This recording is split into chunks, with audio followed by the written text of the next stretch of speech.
All right, today's date is March 9th, and this is Jeffrey Harris for the 411 Wrestling Interviews Podcast, and I'm speaking with the Hammerstone, Alexander Hammerstone, the MLW National Openweight Champion, and we have a huge card for you on Friday, March 13th. It's the MLW versus AAA Super Series event in Tijuana, Mexico. And you are going to be facing Laredo Kid on Friday. How are you feeling about this card this week, Alex? I feel great. I think it's awesome to get to see. We have some great matchups happen within our roster, but to basically get to see a whole new type of atmosphere when all the best talent from our roster is being put in the new situation with the best luchadors from Mexico. I think we're going to get some great wrestling out of it. Maybe I prefer if it wouldn't be happening in Mexico, but I digress. I think it's going to be a good show, and it's going to make for some good television. This is huge for MLW to be doing these cards with AAA. How is it for you that you get to be a part of a big event like this, and you're going down to Mexico for it? It's great. Major League Wrestling has provided me with some good opportunities, basically from the get-go. Getting to work when we worked with the Crash, I did Mexico. They sent me over to Japan with Noah, and now that we're partnered up with AAA, getting to be a part of this show, I'm just really proud to represent the brand as kind of at the forefront, of one of the leaders, to get these opportunities to be put in these situations and to test myself against different styles of wrestlers from all around the world. It's super exciting times, and it's Major League Wrestling is always giving the fans something new, something exciting, something different, and I'm just as excited as hopefully the fans are. Now, you're not just going to be representing the brand on March 13th, Alex. You're going to be putting your title up for grabs against the Laredo Kid. So the stakes they couldn't be higher for this matchup. So I guess what's it like that you're going to be going to Mexico and you're going to be putting your title on the line against a competitor like Laredo Kid? So does that put extra pressure on you for this match? Yes and no, because of course, in the sense of does it put extra pressure? Yes, but you have to remember that I won that championship almost a year ago, and basically every match I've had since then, I've had it on the line. So defending that championship, the pressure is nothing new, and at this point, it feels more like my personal championship than something I'll ever lose. Winning that championship was my first real big step I took with the company to step forward, and step out into the spotlight and show that people that I'm a serious contender, and I don't plan on letting that thing go anywhere. I made a video just recently. I released it. It's funny that it's called the National Openweight Championship because I'm the only one taking my championship and defending it internationally. So I'm making it the International Openweight Championship. But then I said, you know what, we might as well call it the International Hammerstone Champion because I'm the first ever Openweight Champion, and I don't plan on losing it to anyone, whether I go into Japan, whether you bring the best luchadors from Mexico, or whether I'm defending it against the top guys on our roster. It's not a new pressure for me because it's just what I'm used to. Now, what is more important for this event, Alex? Is it getting the win for MLW because we have this set of MLW versus AAA matchups and giving a win for the MLW brand, or keeping the title and keeping the title the Hammerstone title? I think you're leaving one thing out, and that is that we're representing the Dynasty. Oh. So not only is it going to be myself, but also Richard Holiday and Gino are going to be out there. And whether the rest of the Major League Wrestling locker room wins or loses, I just want the Dynasty to have a clean sweep. And I want to keep showing people that we're the center point of the show, we're the focus of the show, and then we're the top guys in that locker room. So your group, the Dynasty, what can you say about this group and how well you complement each other and I guess help bring each other up, raise your game as a group? I think one of the most important things is that we're not you know, we're not trying to fit a square cube into the circle hole, or, you know, the circle block into the square hole. Like, we came into this group all kind of different characters, and we figured out how we fit together and how we can elevate each other's game and how we can play off each other. And I think whenever people watch the show, you watch the Dynasty, you can't help but be entertained, because you can't help but tell that we're having fun doing what we're doing, whether it's, you know, backstage and shenanigans or in the ring. You know, we deliver in each and every way. And now we have a new dynamic because we've introduced Medina to the group, and he's the newest member of the group. And it's just the next step in the evolution of how things are going to change and how the TV is going to play out. And it's another thing that I'm just excited for, and another thing to look forward to. In terms of the new member, Medina, what did you think about him joining the group, and how do you think? Talk a little bit more about that dynamic he brings to the table for your group. Well, Gino, he brings a whole different style. He's got, you know, that lucha background. He's got that Latin flair to his style. You know, but you take one look at the guy, you can tell he carries himself with swagger, you know. And I think the Dynasty is a perfect fit for him right now, because now he gets to be put into the forefront, you know, of the product, and he gets to have all eyes on him. And the one thing that I think it's going to help bring out of him and going to help develop for him is that personality, you know, because it shines through in his wrestling.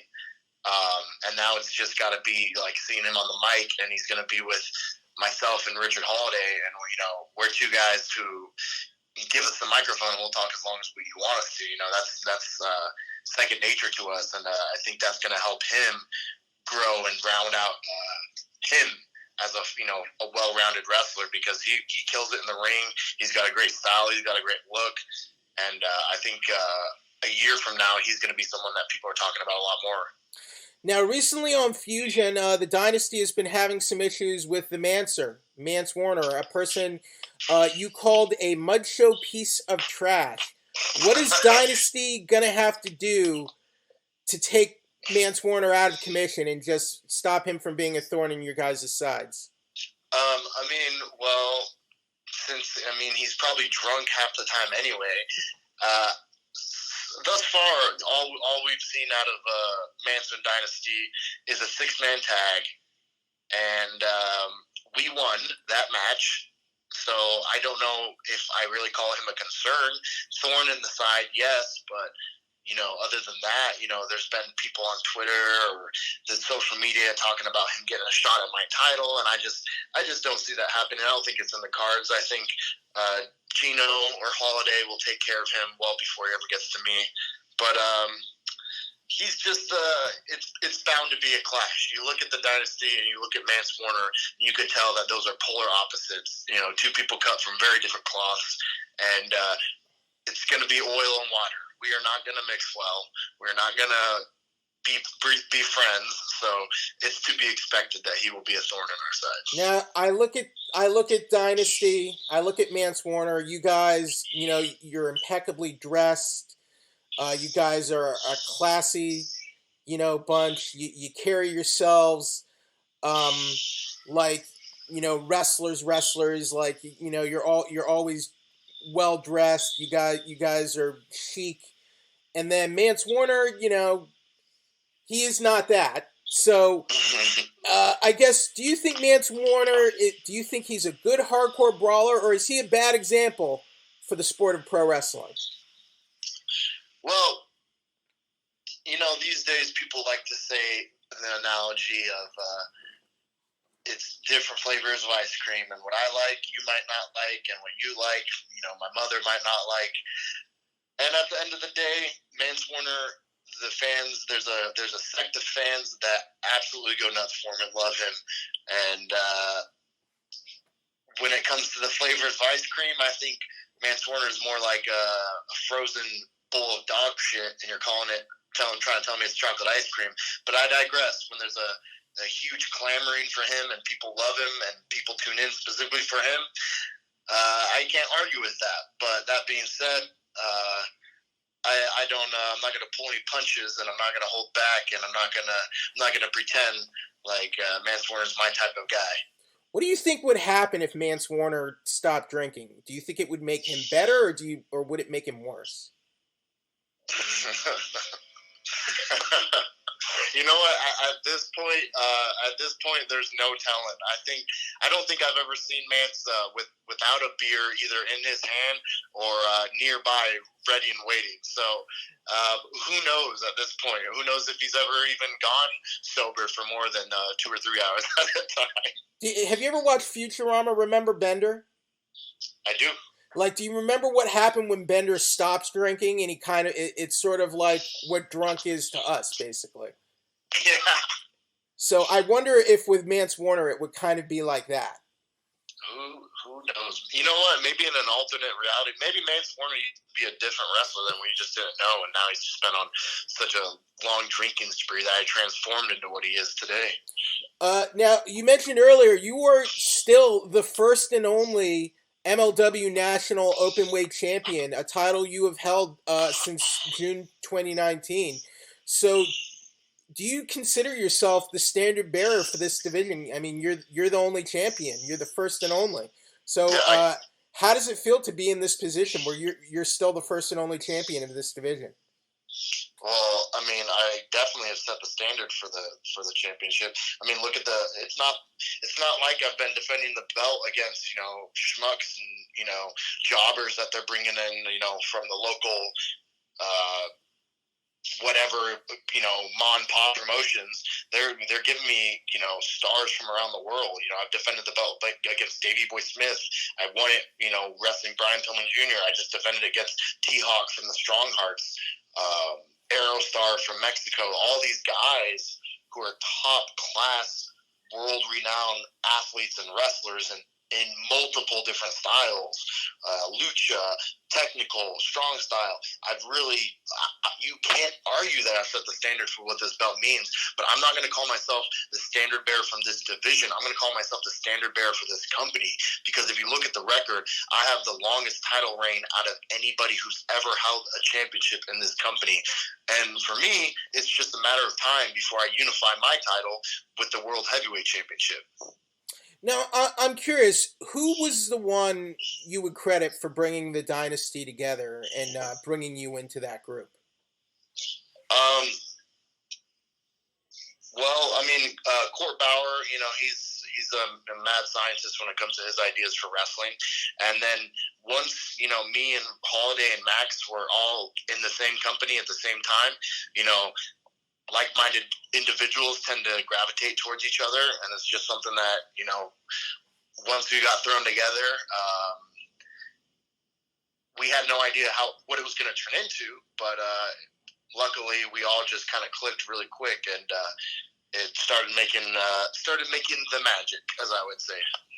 And Alex, I think the way you've kind of tweaked your look and kind of just changed things up, like watching some of your older matches, it's crazy because you look like a completely different person. But I think that's important to kind of to find success in this business. I think you have to be capable of reinventing and sort of transforming yourself. I guess, can you talk a little bit about it all, about how you've reinvented yourself in this phase in this era? Yeah, well, I think a big thing for me is that I didn't think of it as like a reinvention of my character. I think a lot of people get into professional wrestling and very similar to the way I did, felt a pressure to create a certain type of wrestler or to create a certain type of image or persona or all these things. And I was almost acting. I was almost playing this role of like this thing that I wasn't. And I felt I had to look a certain way and talk a certain way and shave my beard a way I didn't like it. And then I finally just one day, I was basically, pushed to the edge of almost quitting wrestling. I was to the point where, I was like, take it or leave it. And I finally went, you know what if I just didn't care about anything, about what anyone thought, about how anyone's going to be mad or react, or if I piss someone off, or if I say the wrong thing, or look the wrong way, or wear the wrong thing. And what if I just don't care and I do whatever I want to do? So I did it. I did it. And, there was some immediate backlash. And even for a couple months, there's backlash. And even still, there's some guys who get on Twitter and complain about how I'm not a real wrestler because I wrestle in jeans. But all in all, I basically just did what I wanted to do. Stopped trying to be anything that I thought someone wanted me to be, or someone told me I needed to be, or someone said I had to say things this way. I said, no, I'm going to be me. I'm going to do what I want to do. I'm going to dress how I like to dress. I'm not going to fit myself in this little box of what I thought a professional wrestler was going to be. And I kind of broke a lot of rules for what I was told. But what happened was I created something genuine and something that people latch onto because they can tell they have a genuine person and not someone doing make-believe. Love the red leather jacket. I just think it's a great compliment to your look. So appreciate that. You can't help but give some credit to Tyler Durden from Fight Club because. Okay, that's awesome. Yeah, that was if I get that comparison all the time, and I'm not gonna actually a funny one I get is Star Lord, which is completely off base, but every once in a while someone calls it Fight Club, and I'm not gonna deny it. But if you watch Fight Club, Brad Pitt's character Tyler Durden represents someone who's not abiding to the rules of society. He's not giving in to what he's told to. He's not being, commercially influenced, or his look or his image or the way he acts or the things he says or the things he does. And, I took a lot of those same ideologies in becoming the current version of Hammerstone today. Now, for the trip this week, Will Richards, lawyer/father, will he be making sure you're well taken care of, secured and protected this week? I have it on good authority that Richard is bringing 2 extra checked bags of Purell, Lysol wipes, and toilet paper. So I know we have at least that covered. As far as any kind of security, we don't need that because I exist. And then I'm sure we'll be staying in the nicest of resorts. We don't plan on staying in Mexico. We'll be driving right across the border as soon as the show's over and getting back into San Diego. I mean, I definitely get that, but I'm glad to hear about the Purell because I hear it's going for. I hear it's very valuable these days with the coronavirus and everything. So that's true, but money's not an issue when exactly when you're friends with Richard Holiday, and he has a lawyer/father. So MLW, it sounds like there are reports that it seems there are big things on the horizon for you guys. And I think whatever happens, you and the Dynasty will be a big part of that. Have you been hearing anything about some of these big TV deals in the works for MLW? We hear rumors and whispers, and a lot of the times the fans end up knowing or thinking they know even more than I do because they're just getting information from the dirt sheets, which sometimes it's true, sometimes it's not, sometimes it's something that's going to pan out 8 months from now rather than 8 weeks from now, and you never know.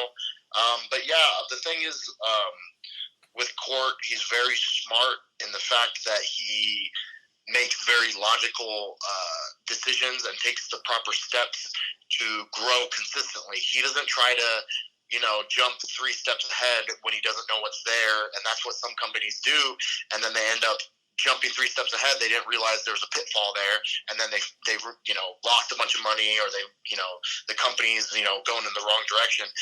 He's very much take it 1 step at a time, very calculated, and that's why MLW. We might not be, at the super forefront of wrestling. We might not be in talks of are we the number 1 wrestling company in the country right now, but what we are doing is making these steps where it's like, okay, now we're in this country, now we're in that country, now we're making partnerships here, now we're growing this way, now we just elevated this, now we're doing our first pay-per-view. So the growth has been very consistent. Ever since I joined the company, it's been like every couple weeks I see something new and exciting that, wow, that's something that's really cool. So, whether the next thing is a bigger TV deal, I don't know. I can't say that's something that's, above my pay level. But what I can say is that MLW is continuing to grow and make these steps in the right direction. How does Court do in terms of accessibility? Is he someone that's accessible to you and likes to collaborate with you? Well, you gotta think, it's just like any company where it's like, it's almost like, you're the student and the school teacher where you sit back and you realize everyone's, oh, Mr. Hey, Mr. This, hey, Mr. Hey, Mr. Everyone's, coming at him, and he's got 1,000 things to do. Especially when it comes to, TV time, because he sits in Gorilla and he watches every match and he's coordinating all this stuff. So he's got a lot on his plate. But when it comes to like, okay, we need to talk about something, he is always there. He always makes time for his guys. He's always trying to get the best input, because it's like, if I didn't feel comfortable about what I was doing on the show and I put lackluster effort into it, that hurts the show. And he knows that. He's a smart guy. He's been doing this a long time. So it's like, we've collaborated on ideas for like what direction to go in, or, even my merchandise idea. We just released the Muscle Mountain t-shirt, and it's one of my favorite t-shirts I've ever seen for pro wrestling. But we were going back and forth for weeks with, he'd send me, an idea of, oh, what if we did this? Oh, what if we did that? And then we finally released a t-shirt. So I think he does a very good job of communicating with his talent. But it's, it's another one of those things where it's like, if you show up to work with your work pants on and you put forth your best effort and you're on time for your promos and you deliver in your matches and you do all your things, he's going to be a lot more receptive of allocating his time to you, versus if you're a guy who shows up to collect his payday, doesn't take it very seriously, is, you know what I'm saying? It's a give and take relationship, and I feel like I've given everything I can to this company, and I'm going to continue to do that, and I very much feel that has been reciprocated to me. Do you have a final message for the Laredo Kid? Do your homework. There's plenty of videos of me wrestling luchadors online, and it tends to look more like a highlight reel of moves and spots of high impact maneuvers, power bombs, burning hammer, superplex, and of course nightmare pendulum, which will in fact be the finish to the match when I retain my championship. So if he's listening, I suggest don't pull out of the match, because we want to have some good television, but maybe just schedule a chiropractor visit, for a few days afterwards when you're up and walking again. That's my best advice. Will the lawyer/father pay for the chiropractor visit?